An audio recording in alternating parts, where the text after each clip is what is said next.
यस्य स्वयं स्वभावाप्तिरभावे कित्स्न कर्मणा तस्मै संज्ञानरूपाय नमोस्तु परमात्मने। इष्टोपदेश का मंगलाचरण करके आज हम कारिका 32 का अध्ययन करेंगे। पिछली कारिका 31 में हमने जाना कि आत्मा आत्मा के हित को जाता है। इस विषय को आगे बढ़ाते हुए आचार्य कहते हैं, हमें अपनी आत्मा का कल्याण तो करना ही है, साथ ही जो हमारे निमित्त से धर्म की आराधना करना चाहते हैं उनको भी इस मार्ग पर लगाना है। और यदि हम मन लगाकर स्वाध्याय करें तो निश्चय ही जो मार्ग आचार्यों ने शास्त्रों में लिखा है, हम और आप पढ़ते पढ़ाते हैं, उसको हम अपने जीवन में अंगीकार करें तो हम अपनी आत्मा का कल्याण कर सकेंगे। तब ऐसी स्थिति में हमें क्या करना चाहिए, तो आचार्य भगवंत कारिका 32 कहते हैं। कारिका 32 सुनिए। परोपकीर्ति मुत्सृज्य सब उपकार परो भव उपकुर्वन् परस्याज्ञो दृश्यमानस्य लोकवत्। परोपकीर्ति पर के उपकार करने को, उत्सृज्य त्याग करके, सब उपकार अपने उपकार करने में, पर भव तत्पर हो जा, दृश्य मानस से दिखाई देने वाले, लोकवत इस जगत की तरह, अज्ञे अज्ञानी जीव परस्य पर का उपकुर्वन उपकार करता हुआ पाया जाता है। आचार्य भगवान कहते हैं कि दूसरों के उपकार करने को छोड़ दे और अपनी आत्मा के उपकार के लिए तत्पर हो जा।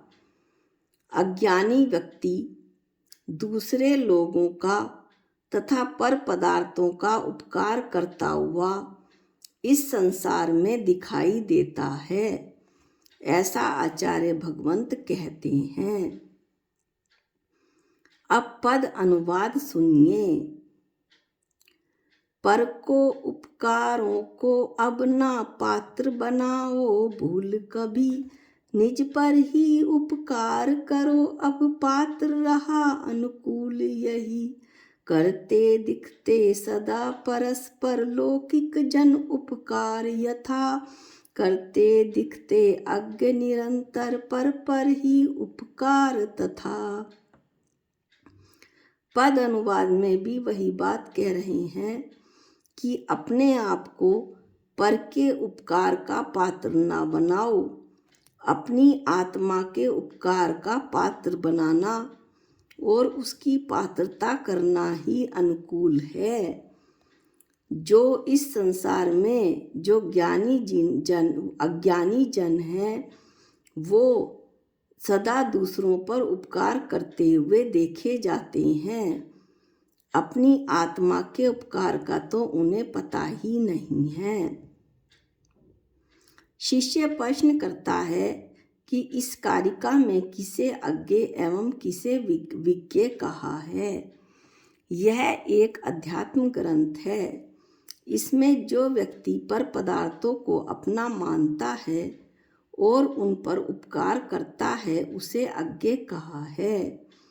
ज्यों ही ज्ञानवश गुरु के उपदेश से शास्त्रों से अपने को अपना और दूसरे को दूसरा जानने लग जाता है, त्यों ही वह दूसरों का उपकार छोड़कर अपने आत्म तत्व पर उपकार करने में तत्पर हो जाता है, अपनी आत्मा पर उपकार करने में तत्पर हो जाता है। यह ज्ञानी की पहचान है।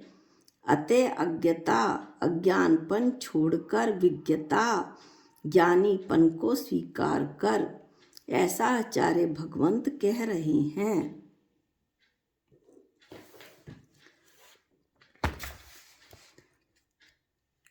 दो चीजें हैं, सब उपकार व परोपकार। पर पदार्थों का स्त्री पुत्र मकान इत्यादि पर उपकार यह परोपकार है, और अपनी आत्मा के कल्याण की भावना करना सब उपकार है।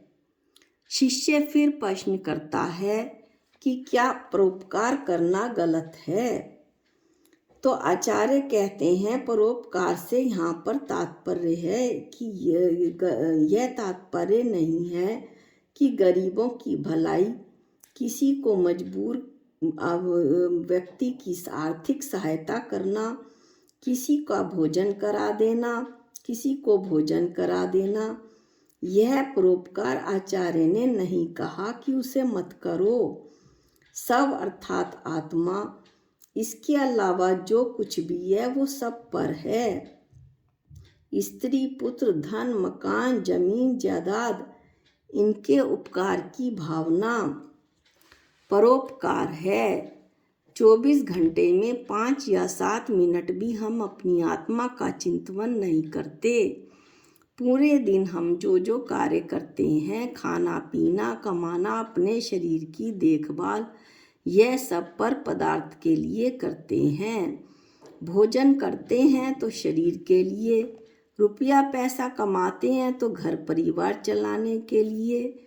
इस प्रकार जब हम अपनी आत्मा के विषय में सोचते ही नहीं, तो उसके स्वभाव रूप अपने ज्ञाता दृष्टा स्वभाव रूप प्रवृत्ति कैसे करेंगे? अनादिकाल से द्रव्य क्रम हमारे साथ बंधे हैं।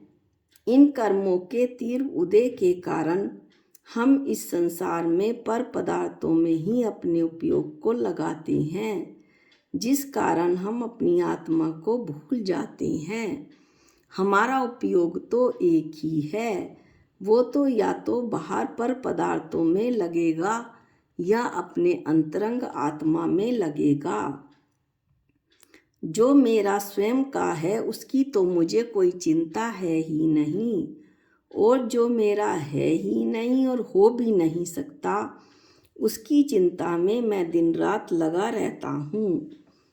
आत्मा का हित किसमें है? राग देश कषाय से निवृत्त होकर आत्मलीनता में ही मेरा हित है। यह आत्मलीनता तब बनेगी जब मैं सब संसारी पदार्थों को छोड़कर मोक्ष मार्ग में प्रवृत्त होऊंगा। सम्यक दर्शन, सम्यक ज्ञान, सम्यक चारित्र रूप रतनत्रय के मिलने से मुनि अवस्था प्राप्त होती है और जीव मोक्ष मार्ग में लगा हुआ कहा जाता है। पर जब तक हम वहाँ तक नहीं पहुँच पा रहे, किंचित संयम का पालन करते हुए अपने जीवन को छोटे छोटे नियम और व्रतों आदि में लगाएं। नियम, व्रत और संयम आदि में लगाएं। ऐसा करने पर पदार्थों के प्रति मेरी राग बुद्धि कम होगी। जब हम धर्म रूप प्रवृत्ति करते हैं, कुछ नियम संयम व्रत का पालन करते हैं, तो हमारे मन की कषाय मंद हो जाती हैं और हमारे परिणाम निर्मल हो जाते हैं।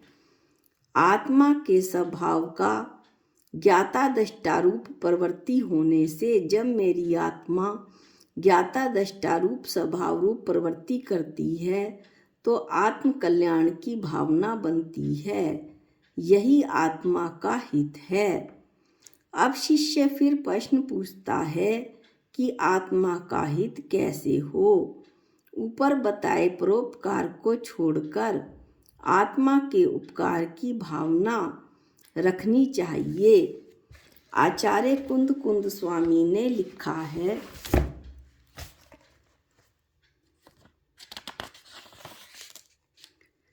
आद हिदम का दव्वम जदि सक्कदी पर हिदम च का दव्वम। आद हिदम पर हिदादो आद हिदम सुट्ठु का दव्वम आधिदम सुट्ठू का दव्वम।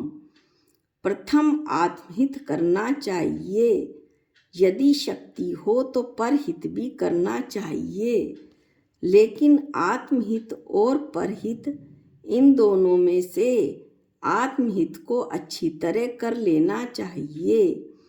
जब आत्मा का हित मैं कर लूँगा तो पर के हित की भावना तो तब रखनी चाहिए जब मैं अपनी आत्मा का हित कर लूँ, तब पर के हित की भावना को रखूं।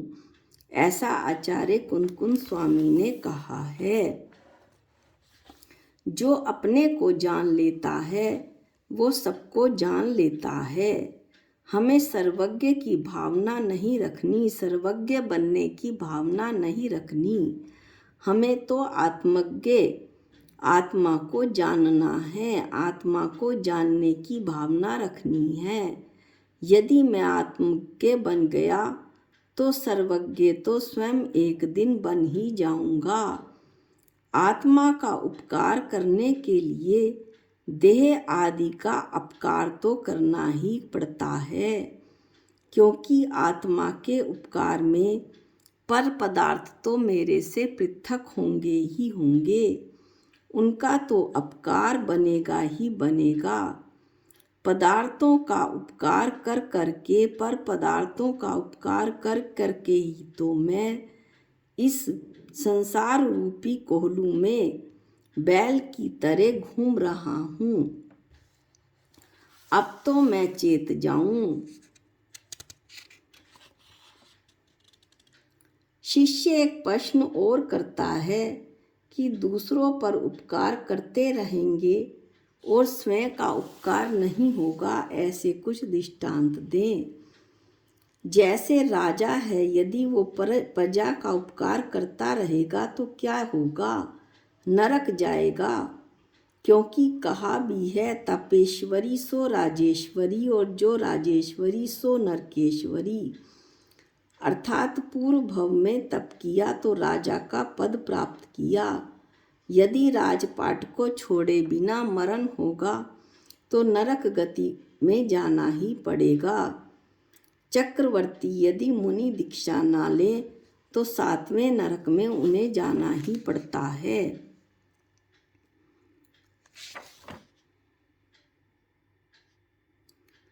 अतः राजा अपने जीवन में के अंत में प्रजा का उपकार बंद करे और राज्य पद का त्याग करके सन्यास को धारण करे तो यह उसकी आत्मा का उपकार होगा।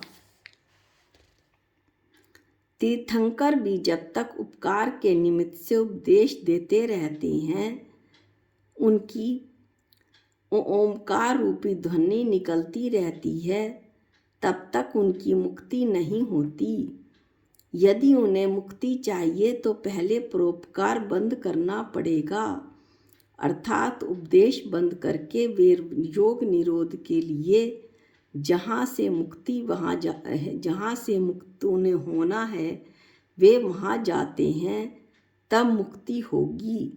अतः इस तरह स्वयं का उपकार होगा।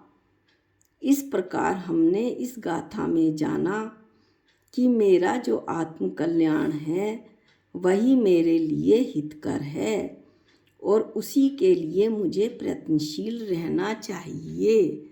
आज के वीडियो में इतना ही। अगले वीडियो में हम गाथा 33 का अध्ययन करेंगे।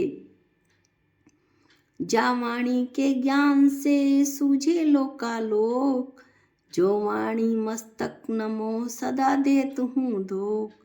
हे जिन वाणी भारती तो है जपूं दिन रैन, जो तेरी शरणागते वो पावे सुख चैन।